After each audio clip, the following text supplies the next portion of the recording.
আজকে doctor advocate কামরুলের কথা শোনেননি আদালতে? ওরা রিমান্ড দিয়েছে 8 দিন, 10 দিন চেয়েছিল, 8 দিন দিয়েছে। ওই এজলাসে দাঁড়িয়ে হুঙ্কার দিচ্ছে এই দিন দিন না, আরো দিন আছে। ওরে শয়তান, আবার কিসের দিন আছে? গণহত্যার সাথে যারা জড়িত এরা যদি এখনো বুক ফুলিয়ে বলে এই দিন দিন না, আরো দিন আছে, চিন্তা করেন তো এর কপালে হেদায়েত বলে কিছু আছে? নেই। বহু অন্যায়ের সাথে মানুষগুলো জড়িত। গম কেলেঙ্কারের নাম শোনেননি?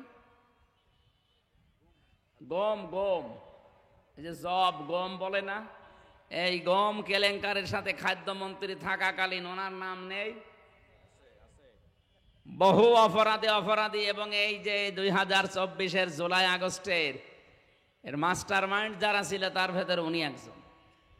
মাথায় তো মাল নেই, বাম্পারে ভিড় আছে কয়টা। ফেরাউনের মন্ত্রী হামানের অবস্থা হয়েছিল, কিতাবে পড়েছি হামানের মাথায়ও চুল ছিল না, টাক। ছাদে মাল নেই, বাম্পারে ভিড়। যেই কয়টা এরকম তাদের পক্ষ থেকে দেখবেন উল্টাপাল্টা হামানের মতো বুদ্ধি আসে। আপনাদের পুত্রবধূকে খারাপ বানানোর জন্য যারা কাজ করেছিল তার ভেতরে টাক একটা, চট্টগ্রামের হাসাও মাহমুদ একটা, কুষ্টিয়ার হানিফ একটা। কথা বলছে না কেন?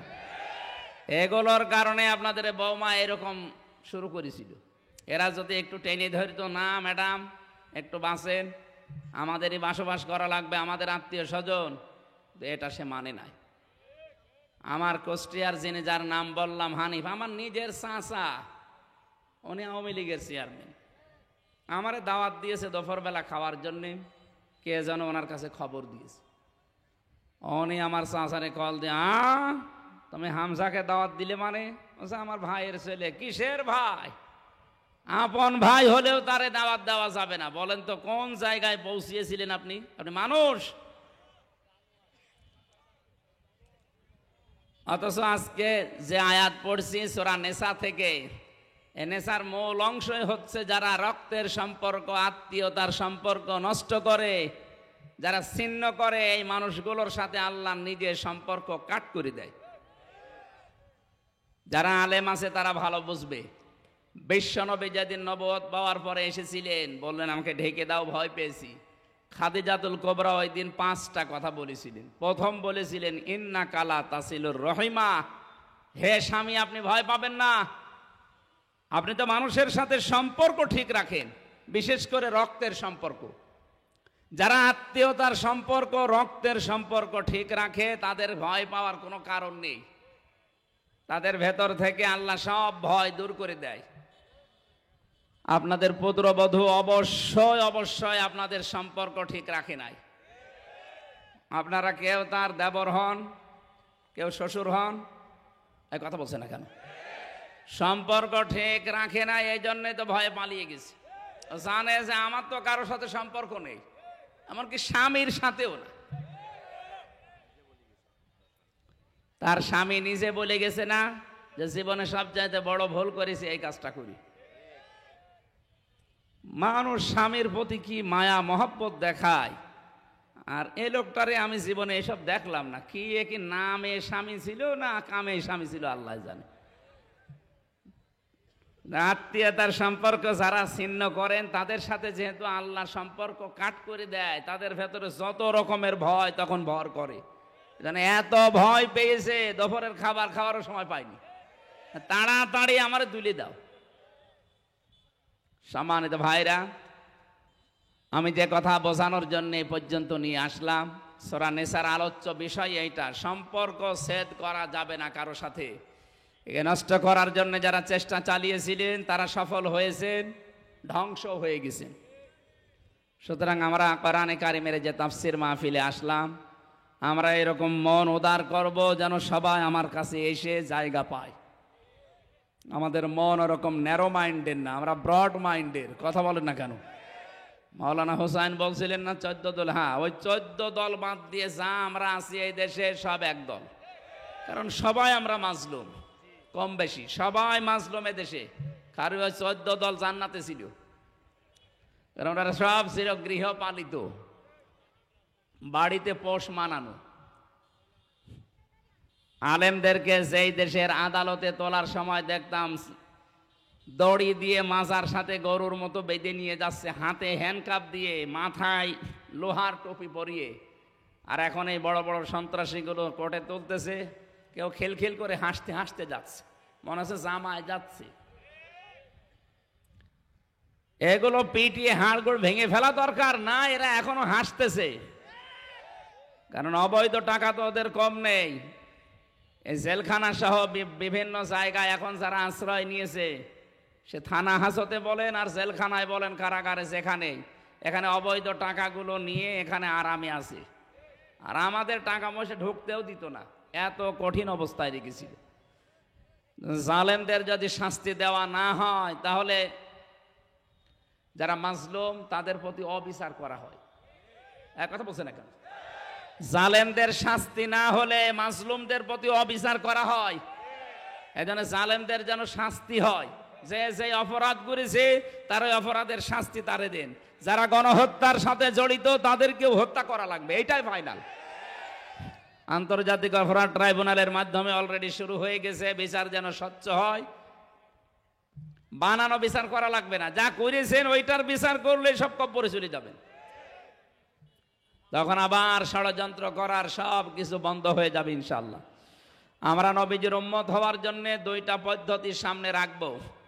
এক নম্বরে, মান সালিমাল মুসলিমুনা মিন লিসানিহি ওয়া ইয়াদিহি। মুসলমান তো ওই লোকটাকে বলা হয় নবীর উম্মত দাবি করতে পারে, যার হাতের দ্বারা, মুখের দ্বারা অন্য মুসলমানেরা শান্তি পায়। এখানে কি মান সালিমাল কাফিরুনা আছে? না, মান সালিমাল মুসলিমুনা, যেই মুসলমানের হাতের দ্বারা, মুখের দ্বারা মুসলমান শান্তি পায়। সুতরাং যারা কাফের, যারা মুশরিক, তারা মুসলমানের হাত থেকে 100% শান্তি পাবেন না, সেইটাই ফাইনাল। হ্যাঁ, শান্তি পেতে হলে জিজিয়া দেওয়া লাগবে। আমার কথার অর্থ বোঝেননি? আমি ওইদিকে নাই গেলাম। হাত মানে শুধু এই হাত না, এটা ক্ষমতার হাত, আইনের হাত, প্রভাব প্রতিপত্তির হাত হতে পারে। এই সমস্ত হাত দিয়ে যেন কোনো মুসলমানের ক্ষতি না হয়। মুখ দিয়ে, মুখের এই কথা দিয়ে, মুখ মানে শুধু এই মুখ না, আরো বিভিন্ন রকমের মুখ আছে। মেয়ে যদি কারো বেরিয়ে যায়, বাবা মানুষকে কি বলে যে আমার মুখ দেখানোর আর কায়দা নেই। এই মুখ কি এই মুখ? বলেন, কিসের মুখ? সম্মানের মুখ। বলেন বলেন।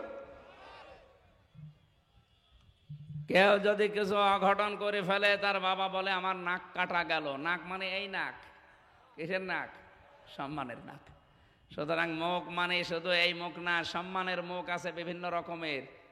থানায় ওসি একজনকে ধরে পিটাচ্ছে, সেকেন্ড অফিসার। ওসি সাহেব যদি যে বলে ওই কি করিস, ওসি সাহেবের যে মুখের কথা, এই কথায় ওর উপরে অত্যাচার বন্ধ হয়ে যাওয়ার কথা।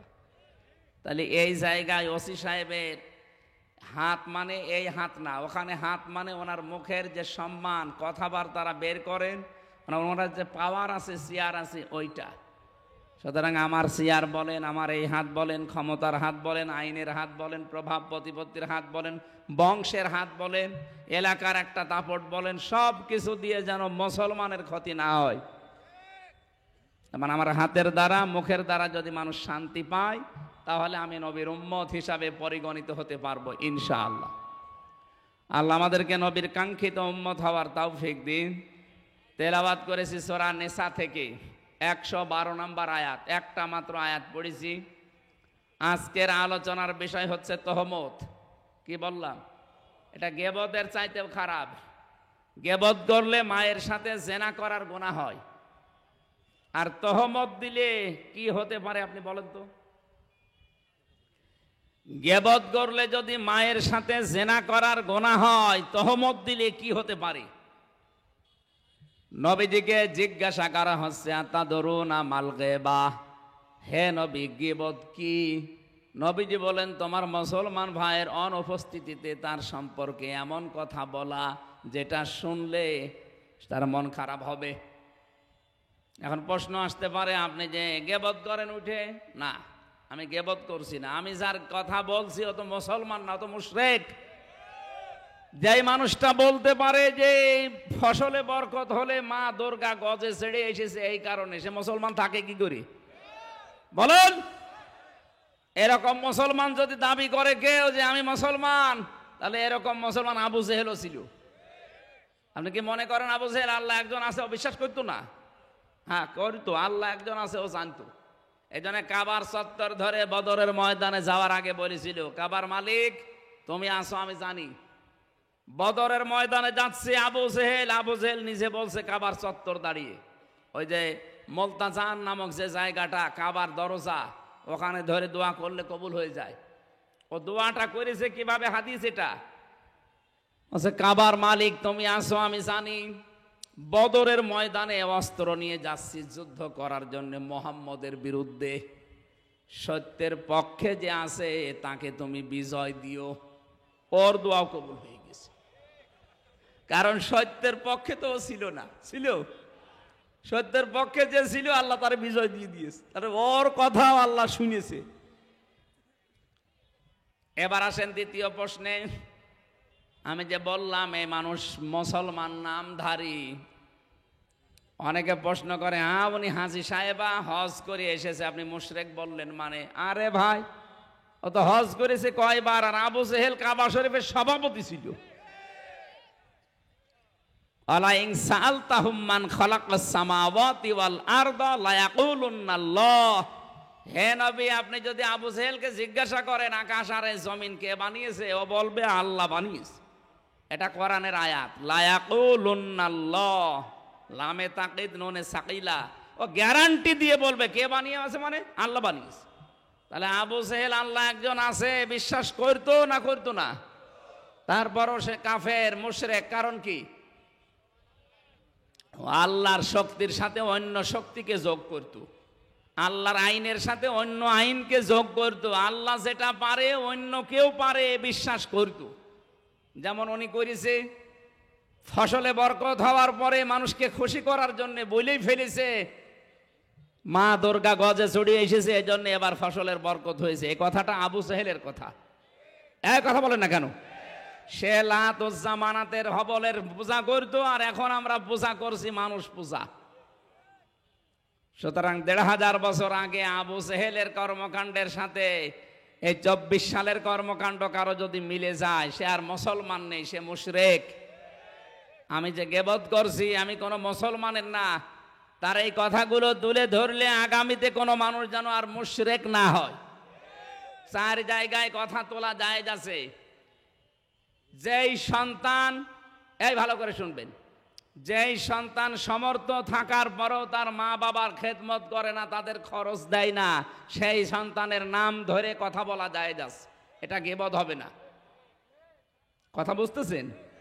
যেই সন্তান তার সমর্থ আছে, সমর্থ নেই সেটা আলাদা কথা, সমর্থ থাকার পরে শক্তি আছে, সমর্থ আছে, এরপরও মা বাবার খেদমত করে না, মা বাবার খরচ দেয় না, এই সন্তানের নাম ধরে জনগণকে সতর্ক করা যায়। এটা কিন্তু এইরকম, এরকম বলা লাগবে যে এই সন্তান কিন্তু এইরকম। মা বাবার খেদমত করা নফল না ফরজ? কেমন ফরজ? নামাজের মতো ফরজ। কথা বুঝতেছেন? আপনার বউ যদি আপনার মা বাবার খেদমত না করে, বর গোনা হবে না, কারণ শ্বশুর শাশুড়ির খেদমত করা, তাদের পেছনে খরচ করা, এটা স্ত্রী হিসাবে তার দায়িত্ব না, এটা মানে ফরজ না তার প্রতি, তার নৈতিক দায়িত্ব আছে একটা। সে যদি করে সওয়াব পাবে, না করলে গোনা হবে না। কিন্তু আপনি সন্তান, আপনি ছেলে হোক আর মেয়ে হন, সন্তান হিসাবে মা বাবার সেবা করাই লাগবে, সমর্থ থাকলে খরচ দেওয়াই লাগবে। এটা নামাজের মতো। আমরা অনেকে উদাসীন এ ব্যাপারে। আশা করছি আপনি বুঝতে পেরেছেন। ২ নম্বরে, জালেম যারা, জালেমের জুলুম থেকে জনগণকে সতর্ক করার জন্য ওই জালেমের নাম ধরে জনগণকে কথা বলা জায়েজ আছে। আমি যাদের নামে কথা বলি তারা কি আল্লাহর ফেরেশতা? সবগুলো জালেম। বলেন, আমি সতর্ক করার জন্য বলছি, এরকম জালেম যেন পৃথিবীতে আর কোনোদিন আমাদের চেয়ারে না বসে। আমার ভাইরা, কোরআনে কারিমের সূরা নেসার ১১২ নম্বর আয়াতের তাফসীর করার জন্য বসেছি। নবীজি বলেন, নেসা সূরা আমাকে আল্লাহ যখন দান করেন, নাজিল করেন আমার প্রতি, 5টা আয়াতের ভেতরে আছে আমি এত বেশি খুশি হয়েছি এই 5টা আয়াত পেয়ে, পুরা দুনিয়াও যদি আমাকে দিয়ে দিত আমি এত খুশি হতাম না। এর 1 নম্বরে সূরা নিসার 40 নম্বর আয়াতটা, ইন্নাল্লাহা লা ইয়াযলিমু মিসকালা যাররা ওয়া ইয়াতাকু হাসানাতান ইউদাইফহা ওয়া ইউতি মিন লাদুনহু আজরান আযীমা। অবশ্যই আল্লাহ এই পৃথিবীতে কারো উপরে যাররা পরিমাণও জুলুম করেন না। কি পরিমাণ? যাররা কি? এই যে বহুদিন শুনেছেন, ফামা ইয়ামাল মিসকালা যাররাতিন খায়রা ইয়ারা ওয়া মা ইয়ামাল মিসকালা যাররাতিন শাররা ইয়ারা। যাররা শুনেননি? যাররা কারে বলে? সকালবেলা ঘর ঝাড়ু দেওয়ার পরে দরজা জানালা খুলে দেবেন, সূর্যের আলো যখন উঠবে দেখবেন ছোট ছোট কণা কণা ঘরের ভেতরে কি আসতেছে, দেখেছেন? ওটাকে যদি কেউ 70 টুকরা করে, একটা কণাকে 70 টুকরা করার পরে এক টুকরার নাম আরবিতে বলা হয় যাররা। আল্লাহ বলেন এতটুকু পরিমাণও আমি কোনো মানুষের উপরে, সৃষ্টি জগতের উপরে জুলুম করি না। জোরে বলেন সুবহানাল্লাহ। কেউ যদি দুনিয়ায় একটা ভালো কাজ করে, আমি আল্লাহ নিজে পক্ষ থেকে তাকে ডবল সওয়াব দান করি। ওয়াইন তাকু হাসানাতান ইউদাইফহা, ওটা বাড়িয়ে 2 গুণ করে দেই। ওয়াইউতি মিন লাদুনহু আজরান আযীমা, এই যে আযীম, আর তার জন্য বিশাল এক পুরস্কার আমি আল্লাহ রেডি করে রাখি। জোরে বলেন সুবহানাল্লাহ। এই জন্য দুনিয়াতে আমরা যদি কোনো ভালো কাজ করি, মনে করবেন ওই ভালো কাজের কমপক্ষে 2টা পুরস্কার। 1 নম্বরে ডবল হওয়া, 2 নম্বরে বিশাল পুরস্কার আল্লাহর পক্ষ থেকে পাওয়া। সূরা আনামের ভেতরে একটা আয়াত পেয়েছি, মা'জাবিল হাসানাতি ফালাহু আশরু আমসালিহা। কোন মানুষ যদি দুনিয়ায় একটা ভালো কাজ করে, আল্লাহ পাক ওইটা বাড়াতে বাড়াতে কমপক্ষে 10 গুণ থেকে 700 গুণ বৃদ্ধি করে দেয়। জোরে বলেন সুবহানাল্লাহ।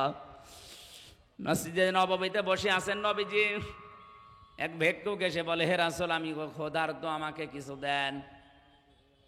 নবীজির পকেটে হাত দেওয়ার পরে একটা দিরহাম পেলেন।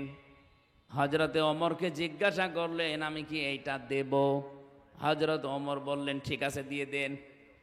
নবীজি দিয়ে দেওয়ার পরে লোকটা চলে গেল। বিশ্ব নবীকে হযরত ওমর বললেন, হে নবী, আমি যদি নিষেধ করতাম তারপরও আপনি দিতেন, আপনি আমার জিজ্ঞাসা করে দিলেন কেন? আল্লাহর নবী বলেন, ওমর আমি তো দান করার পরে সওয়াব অলরেডি পেয়েই গেছি, তুমি যে আমাকে বলার পরে একটু সহযোগিতা করলে, এই জন্য আল্লাহ তোমাকেও সওয়াব থেকে বঞ্চিত করেনি।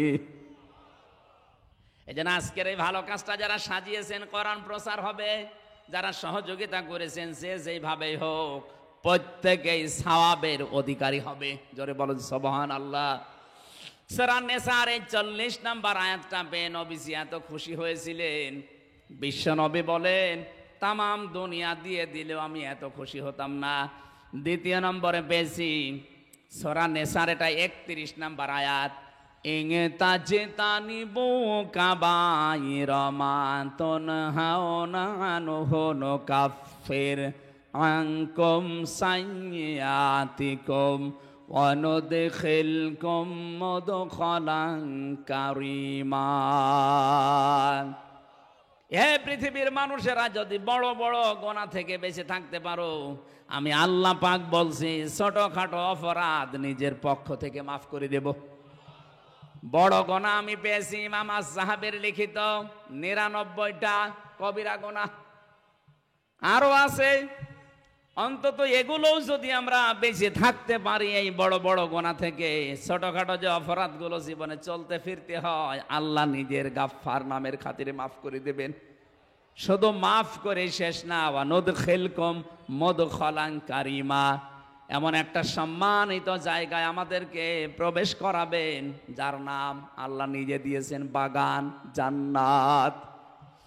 3 নম্বরে পেয়েছি 48 নম্বর আয়াত সূরা নিসার, নবীজি বলেন এইটাও পেয়ে আমি এত খুশি হয়েছি, তামাম দুনিয়া দিলেও এত আনন্দ আমি পেতাম না। ইন্নাল্লাহা লা ইয়াগফিরু আইয়ুশরাকা বিহি ওয়া ইয়াগফিরু মা দুনা যালিকা লিমান ইয়াশা। এই পৃথিবীর ময়দানে কোনো মানুষ যদি শিরিক থেকে বেঁচে থাকতে পারে, অন্যান্য যত অপরাধ আছে আমি আল্লাহ নিজের ইচ্ছা করলে মাফ করে দেব, কিন্তু শিরিক যে করবে তার কোনো ক্ষমা নেই। এই জন্য জীবনে আর যাই করেন না কেন, আল্লাহ যেটা পারে ওইটা অন্য কেউ পারে, এই বিশ্বাস করার নাম শিরিক। আর শিরিক যে করে সে মুশরিক। কথা বলেন না কেন? এটা আজ বাংলাদেশে আছে না নেই? বলেন বলেন। আমি একটা বলছি, আলা আলাহুল খালক ওয়াল আমর তাবারাকাল্লাহু রাব্বুল আলামিন। আল্লাহ বলেন আমি বানিয়েছি এই সৃষ্টি জগৎ, এখানে আইন চলবে আমি আল্লাহর। সুতরাং আল্লাহর আইন বাদ দিয়ে যারা মানুষের তৈরি করা নিয়ম নীতি দুনিয়ায় কায়েম করার জন্য চেষ্টা করেন তারা মুশরিক। আর ফতোয়া লাগবে? আল্লাহ তাআলা বলেন, হে নবী আপনার পিঠ থেকে আমি বিশাল এক পাথর নামিয়ে দিয়েছি। এটা ১৫০০ বছর আগের কথা। IMA জাহিলিয়াত চলছিল তখন, চারিদিকে অন্ধকার। বিশ্বনবীর মাজা পিঠ একেবারে বাঁকা হয়ে গিয়েছিল ওই জাহিলি যুগের ওই সমাজ ব্যবস্থায়। নবীজির পিঠ থেকে আল্লাহ এই পাথরকে সরিয়ে বলেছিলেন, আমি কি আপনার পিঠ থেকে এই বোঝা নামিয়ে দেইনি? ১৫০০ বছর পরে ২০২৪-এ ৫ই আগস্ট আল্লাহ আমাদের বুকের উপর থেকে, নবীজির পিঠের উপর থেকে সরিয়েছিলেন। জহরাকা শব্দের শাব্দিক অর্থ পিঠ। হে নবী আপনার পিঠ থেকে আমি বোঝা নামিয়ে দিয়েছি, আর আমাদের বুকের উপর থেকে আল্লাহ পাথর নামিয়ে দিয়েছেন। ওটা ছিল IMA জাহিলিয়াত, আর এইটা নামিয়েছেন আওয়ামী জাহিলিয়াত। শব্দ প্রায় এক না? প্রায় এক। IMA আওয়ামী, বাকিটা তো জাহিলিয়াত ঠিকই আছে। অন্ধকার আচ্ছন্ন পরিবার, সমাজ এবং রাষ্ট্র থেকে আল্লাহ আমাদেরকে একটা আলোর দিকে নিয়ে যাওয়ার যে দেশ উপহার দিলেন, এই স্বাধীন দেশে বলছি আলহামদুলিল্লাহ। দরুদ আর সালাম পড়ছি আমাদের নবী মুহাম্মদুর রাসূলুল্লাহ সাল্লাল্লাহু আলাইহি ওয়াসাল্লামের প্রতি। নবীজিকে নিয়ে কোনো অ্যালার্জি নেই তো আমাদের? কিয়ামতে তার সিগনেচার ছাড়া আপনি জান্নাতে যেতে পারবেন না, যতই আমল করেন। উনি বলা লাগবে যে হ্যাঁ আল্লাহ এটা আমার উম্মত, তারপরে আল্লাহ সিদ্ধান্ত নেবেন। সুতরাং আমি যেন উম্মত হতে পারি সেই যোগ্যতা দুনিয়াতে অর্জন করা লাগবে। আপনাদের পুত্রবধূ সারা বিশ্বে এখন নতুন একটা কথা ছড়াচ্ছে যে বাংলাদেশে যারা এখন দায়িত্বে আছে এরা জঙ্গিবাদ উস্কে দিচ্ছে। এরা হয়তো জেনারেল যে দলগুলো আছে এদেরকে ঘায়েল করতে পারবে না এ কথা বলে, কিন্তু যারা ইসলামপন্থী আছে এই মানুষগুলোকে এই শব্দ দিয়ে এই 15.5 বছর ঘায়েল করে রেখেছিল। বিশ্বের মোড়লরা যদিও এখন আর বিশ্বাস করে না, কারণ এটা এ ভাঙা ঢোল আর কতদিন বাজাবেন। এই বানানো বিষয় নিয়ে এখন আর বিশ্বের মানুষ মানতেছে না। তারপরও আজকে উনি কল রেকর্ড ফাঁস করেছে, বাংলাদেশে জঙ্গিবাদ উত্থান হচ্ছে, এই জন্য ইউনূস দায়ী। ইউনূস জঙ্গিবাদ বোঝে? হ্যাঁ, সে একটা জেনারেল শিক্ষিত মানুষ। আপনি এতদিন হামসার নামে নাম দিয়ে তালিকা দিয়ে চালিয়ে দিয়েছেন, ইউনূসের নামে জনাব তারেক জিয়ার নামে জঙ্গিবাদের তকমা দিলে আপনি নিজে ধরা খাবেন। সুতরাং এ সমস্ত উল্টাপাল্টা কথা আমরা জানি। মানুষের কিছু হারিয়ে গেলে মাথা ঠিক থাকে না। একটা লোক ঊর্ধ্বশ্বাসে দৌড়াচ্ছিল, রাস্তায় ছেলের সাথে দেখা, ডাক দিয়ে বলছে আব্বা কোথায় যান? বলো আরে ভাই গরু হারিয়েছে। কিছুই তো টের পাও না। ছেলে বলছে কি আমার ভাই বললেন? আমি আর বাঁচবো না। বাড়িতে যেয়ে বলছে আম্মা আমি মারা যাব। কেন? আমার বাপ ভাই ডেকিস। বাপ ভাই ডাকে, ও কি বাপ? ও বাড়ি আসুক। বাড়ি আসার পরে বলছে ওগো তোমার মাথা ঠিক আছে? তুমি নাকি ছেলেকে ভাই বলে ফেলেছ। ওরে মা, গরু হারালে এরকম হয়। একটা গরু হারালে যদি বউকে মা বলে ছেলেকে ভাই বলে, এটা সাজানো গোছানো অবৈধ একটা জিনিস ছিল এ দেশে। এটা হারিয়ে গেলে মাথা ঠিক থাকার কথা, এই জন্য উল্টা পাল্টা বকছে। কয়দিন শুরু করেছিল, আমি নির্বাচিত ছিলাম, আমাকে উৎখাত করা হয়েছে, এটা এখন কেউ খাচ্ছে না। কারণ এটা কেউ খাচ্ছে না, তামাম দুনিয়া জানে যে উনি নির্বাচিত না, উনি অনির্বাচিত ছিল, অবৈধ ছিল, এটা তামাম দুনিয়া জানে। এখন আবার নতুন করে জঙ্গিবাদ জঙ্গিবাদ এই শব্দ আরম্ভ করেছে ট্রাম্প আসার পরে। ট্রাম্প পাগল তো অত পাগল না, কি কথা বোঝেন? আমেরিকার মানুষগুলো যারা দায়িত্বে আছে বা বিরোধীতে আছে ওরা পাগলামি করে, কিন্তু এত পাগলামি করে না। দেখেছেন না, মহিলাকে কিন্তু দিতে দেয়নি। দরকার হয় বাইরের কোনো মানুষকে নিয়ে এসে বসাবে, কিন্তু মেয়ে লোককে তারা বসাবে না। যাতে মাতাল হলেও তাহলে ঠিক আছে। আমরা এখন সামনে যাদেরকে দেখতে পাচ্ছি এই দেশে আমার মনে হয় সব পুরুষ মানুষ, কারণ রওশনের সাথে আর কোনো খবর মবর নেই। এখন তারেক জিয়া সামনে আসতেছে, ম্যাডামের অবস্থা যা, মনে হয় আল্লাহ বিল্লাহ শুরু করবে। সুতরাং এখন যা আসবে, কোনো জালেম যদি এখন আর এসে বসতে চায়, এই দেশের মানুষ অন্তত আর মানবে না। আমরা চাই পুরুষ মানুষ আসবে, কোরআনের নির্দেশ, আর রিজালু কাওয়ামুনা আলান নিসা, নেতৃত্ব দেবে পুরুষেরা। কারা? মেয়েরা থাকবে তাদের আজ্ঞাবহ। আন্তর্জাতিক কিছু বিষয় আছে, এগুলোর জন্যে আমরা এই ময়দানে কথা না বলাই দরকার, ওগুলো আলাদা সিস্টেম থাকলে বলবো ইনশাল্লাহ। আমি রাসূলের কথা তুলেছিলাম এই কারণে, বিশ্বনবীর উম্মত হওয়ার জন্য যে যোগ্যতা আমাদের অর্জন করা দরকার, জীবিত থাকতে যদি অর্জন না করে যান, আপনার জন্য তামাম দুনিয়ার মানুষ দিয়ে দোয়া করালেও আর কাজ হবে না। অমা ইয়াকসিব ইসমাং ফাইন্নামা ইসমুহু আলা নাফসি, আল্লাহ নিজে বলেছেন, জানিয়েছেন। আজকে যে আয়াত পড়েছি, অমাই ইয়াকসিব ইসমাং ফাইন্নামা ইয়াকসিবুহু আলা নাফসিহি, কোন মানুষ যখন নিজে পাপ করে, এই পাপটা তার নিজেকেই ধ্বংস করে। অন্যায় পাপ এগুলো করতে করতে মানুষের অন্তর কালো হয়ে যায়, তখন আর সে ভালো হওয়ার ফিরে আসার সম্ভাবনা থাকে না। কারণ ফিরে আসার জন্য যে যোগ্যতা লাগবে সেটা সে হারিয়ে ফেলেছে। ফেরাউনকে আল্লাহ হেদায়েত দেয়নি, কারণ আছে, কারণ সে একেবারে সীমা লঙ্ঘন করে সর্বশেষ চূড়ায় পৌঁছে গিয়েছিল। এই জন্য ভালো হওয়ার শেষে ওর চেষ্টা ছিল, কিন্তু আল্লাহ আর ফেরত আনে নাই। ও কিন্তু আন্নাহু লা ইলাহা ইল্লাল্লাহ পর্যন্ত বলেছিল। কোরআনে কারিমে সূরা ইউনূসের ভেতরে আছে, ও বলেছিল আন্নাহু লা ইলাহা ইল্লাল্লাযী আমানাত বিহি বানু ইসরাঈল ওয়া আনা মিনাল মুসলিমিন, আমি ঈমান আনলাম ওই আল্লাহর উপরে, যে আল্লাহর উপরে বনি ইসরাঈল ঈমান এনেছে, আমি তো মুসলমান। আল্লাহ ওই সময় জানিয়েছেন, আল আন, এখন, আকাদ আসাইতা ক্বাবলু ওয়া কুনতা মিনাল মুফসিদিন, এর আগে তুমি বড় বড় সন্ত্রাসী ছিলে। মুফসিদিন মানে ফ্যাসাদ সৃষ্টিকারী, বিশৃঙ্খলা তৈরিকারী, অশান্তি তৈরিকারী, মানুষকে শান্তিতে যারা থাকতে দিতে চায় না, এরকম মানুষকে মুফসিদিন বলা হয়। এই কাজে তুমি নিয়োজিত ছিল, সুতরাং তোমাকে আর এই হেদায়েতের পথে, কালেমার পথে নিয়ে আসা সম্ভব না, কারণ সেটা হারিয়ে ফেলেছে। এই জন্য কোনো মানুষ যখন অন্যায় করে, পাপ করে, সেই পাপটা তার নিজের অন্তরে গিয়ে পৌঁছায়। কথা বুঝতেছেন? আমাই একতুমহা ফাইন্নাহু ইসমুহু আলা কলবি, কোন মানুষ যখন সত্য সাক্ষ্য জানার পরে গোপন করে দেয়, তার অন্তরে আল্লাহ পাপের মরিচা দিয়ে ভর্তি করে দেয়। আর 15.5 বছরে বহু মানুষ মিথ্যা সাক্ষী দিয়ে নিজের জীবনকে পাপে পাপী বানিয়ে ফেলেছে।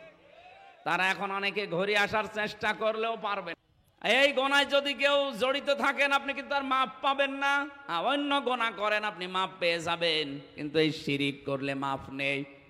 কারণ আল্লাহ আইন বানাতে পারে, অন্য কেউ আইন বানাতে, আরো জোরে বলেন, ক্ষমতার উৎস একমাত্র আল্লাহ, ক্ষমতার উৎস জনগণ নয়। কেউ যদি এই বিশ্বাস করে যে না জনগণ ক্ষমতার উৎস, সে মুশরিক। কথা বলছেন না কেন? এদেশে এরকম মানুষ নেই, বহু মানুষ নেই। আশা করছে আমার এই ছোট্ট ইঙ্গিতে আপনি বুঝে ফেলেছেন। কেউ যদি বলে ক্ষমতার উৎস জনগণ, সে শিরিক করলো, শিরিক করলে সে মুশরিক। বাংলাদেশ জামাত ইসলামীর যে গঠনতন্ত্র, ওরা এই কথা বলে নাই, এই কারণে নিবন্ধন বাতিল করে দিয়েছিল। তাহলে বোঝা যাচ্ছে আর যাদের নিবন্ধন বাতিল হয় না তারা তাদের গঠনতন্ত্রে এই কথা লিখে দিয়েছে যে ক্ষমতার উৎস জনগণ। তারা কি শিরিক করছে? কারণ আল্লাহ যেটা পারে ওইটা অন্য কেউ পারে, আপনি তাকে ভাগ দিয়ে দিলেন। আমার মনে হয় আপনি না বোঝার ভান করে আছেন। আমি জানি এরা না বোঝার ভান করে আছে, এ বুঝবে না। এ কোরআন শরীফ বুখারী শরীফ দিয়ে হবে না, এ বাকারি শরীফ লাগবে। এরপরও যদি শিরিক না বোঝেন, বোঝেননি কে? হাত তোলেন তো, যে আমি এখনো বুঝিনি, আমি যে শিরিক করছি আমি এখনো বুঝিনি। হাত তোলেন। ওই যে একজন, দুই হাত তুলেছো, আবার এদিকে আসো, ঝড়ে কোদাল দিয়ে বোঝাচ্ছে। ও ওটা পাগল। ঠিক আছে। 4 নম্বরে 64 নম্বর আয়াত, এই এদিকে তাকান। ওয়ালাউ আন্নাহুম ইয়াযলামু আনফুসাহুম জাউকা ফাস্তাগফিরুল্লাহা ওয়াস্তাগফারা লাহুমুর রাসূলু লাওয়াজাদুল্লাহা তাওয়াবার রহিমা। কোন মানুষ যখন নিজের নফসের উপরে জুলুম করে, নিজে অন্যায় করার পরে নিজেকে ধ্বংস করে ফেলেছে, এরপরে নিজের পক্ষ থেকে এই ক্ষমা চাওয়ার জন্য আল্লাহর রাসূলের কাছে যায়। এখন রাসূল আছে, বলেন না কেন? রাসূলের নায়েব আছে। এই যে যারা এলেম পেয়েছে এরা রাসূলের নায়েব, স্থলাভিষিক্ত নায়েবে রাসূল, উত্তরাধিকারী। তার মানে আপনি অপরাধ করে ফেললে না জেনে বা জেনে আপনি আসবেন এদের কাছে, এই রাসূলের নায়েবদের কাছে আসার পরে এদেরকে বলবেন দোয়া করেন, ক্ষমা চান আমার জন্য, আমিও ক্ষমা চাই। আল্লাহ পাক বলেন এটা যদি কেউ করে সে যেন আমাকে গফুরুর রহিম হিসাবে পাবে। বলেন সুবহানাল্লাহ। নবীজি এটা পেয়ে সবচেয়ে বেশি খুশি হয়েছিলেন। 3 নাম্বার, 5 নাম্বারটা 110 নাম্বার আয়াত সূরা নিসার, ওমাইয়াকসিব ওমাইয়ামাল সুআন আও ইয়াজলিম নাফসাহু সুম্মা ইয়াস্তাগফিরিল্লাহা ইয়াজিদিল্লাহা গফুরার রহিমা। কোন মানুষ যখন এই পৃথিবীতে নিজে অন্যায় কাজ করে অথবা জুলুম করে ফেলে নিজের প্রতি, সুম্মা ইস্তাগফিরিল্লাহ, অথবা আল্লাহর কাছে ক্ষমা চায়, ইয়াজিদিল্লাহা গফুরার রহিমা, সে আল্লাহকে ক্ষমাশীল হিসাবে পাবে। এই 5টা আয়াত পেয়ে আল্লাহর নবী সবচাইতে বেশি খুশি হয়েছিলেন। তিনি মাঝে মাঝে বলতেন সূরা নিসার এই 5টা আয়াত তামাম দুনিয়া দিয়ে দিলেও আমি এত খুশি হতাম না। বলেন সুবহানাল্লাহ। সেখান থেকে মাত্র একটা আয়াত আমরা পড়লাম, আমাইয়াকসিব খতিআতান আও ইসমান। কোন মানুষ যদি নিজে অপরাধ করে, পাপ করে, সুম্মা ইয়ারমি বিহি বারিআন, এ পাপটা নিজে করে, অপরাধ নিজে করে, আর একটা নিরপরাধ মানুষের ওপরে দোষটা চাপিয়ে তারে বিপদে ফেলে দেয়, ফাকাদ ইহতামালা বুহতানা ওয়া ইসমাম মুবিনা, সে যেন প্রকাশ্য পাপের বোঝা বহন করে নিয়ে বেড়াচ্ছে।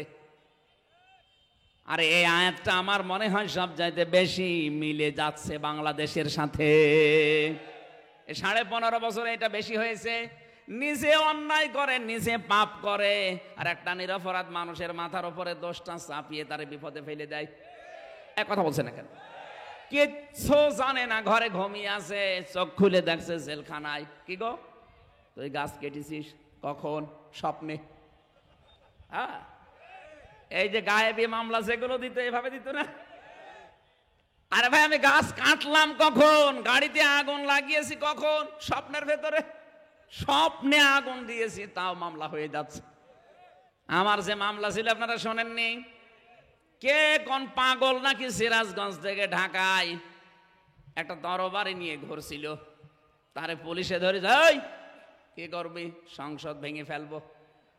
তরবারি দিয়ে সংসদ ভাঙা যায়? তরবারি না, কাঁচি, ওই যে ধান কাটে ওই কাঁচি, ওটা তরবারি চালিয়েছে। ওরা জিজ্ঞাসা করছে কি, কেটে ফেলবো সংসদ, ভেঙে ফেলবো, সংসদ ভাঙা যায়? বলে হ্যাঁ, আমি আমির হামজার ওয়াজ শুনে উদ্বুদ্ধ হয়েছি, এই আমারে ধরে নিয়ে যা। এই মামলা দিয়ে আমার 3 বছর আটক করে রাখি।